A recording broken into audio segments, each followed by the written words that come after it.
जय श्री कृष्णा मित्रों, आज हम लोग जानेंगे सुख और समृद्धि का वास एक छोटी सी कहानी के माध्यम से।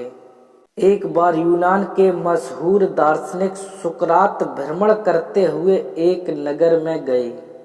वहां उनकी मुलाकात एक वृद्ध सज्जन से हुई।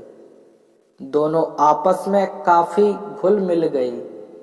वृद्ध सज्जन आग्रह पूर्वक सुकरात को अपने निवास पर ले गई। भरा पूरा परिवार था। उनके घर में बहू, बेटे, पौत्र पौत्रियां सभी थे।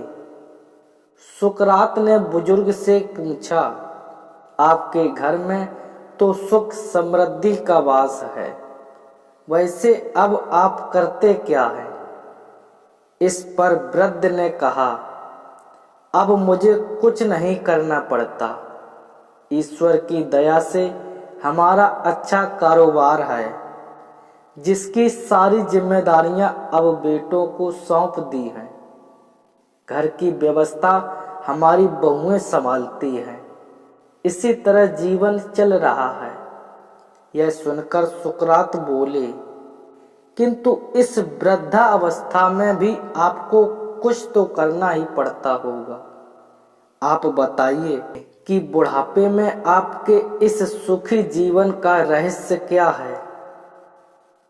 वह वृद्ध सज्जन मुस्कुराए और बोले, मैं अपने जीवन के इस मोड़ पर एक ही नीति को अपनाया हूं कि दूसरों से ज्यादा अपेक्षाएं मत पालो और जो मिले उसमें संतुष्ट रहो। मैं और मेरी पत्नी अपने पारिवारिक उत्तरदायित्व अपने बेटे बहुओं को सौंपकर निश्चिंत हूं।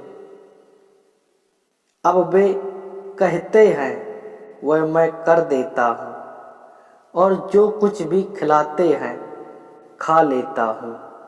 अपने पौत्र पौत्रियों के साथ हंसता खेलता हूं। मेरे बच्चे जब कुछ भूल करते हैं तब भी मैं चुप रहता हूं। मैं उनके किसी कार्य में बाधक नहीं बनता, पर जब कभी वे मेरे पास सलाह मशवरे के लिए आते हैं तो मैं अपने जीवन के सारे अनुभवों को उनके सामने रखते हुए उनके द्वारा की गई भूल से उत्पन्न दुष्परिणामों की ओर सचेत कर देता हूं। अब वे मेरी सलाह पर कितना अमल करते हैं या नहीं करते हैं, यह देखना और अपना मन व्यवस्थित करना मेरा काम नहीं है। वे मेरे निर्देशों पर चले ही मेरा यह आग्रह नहीं होता।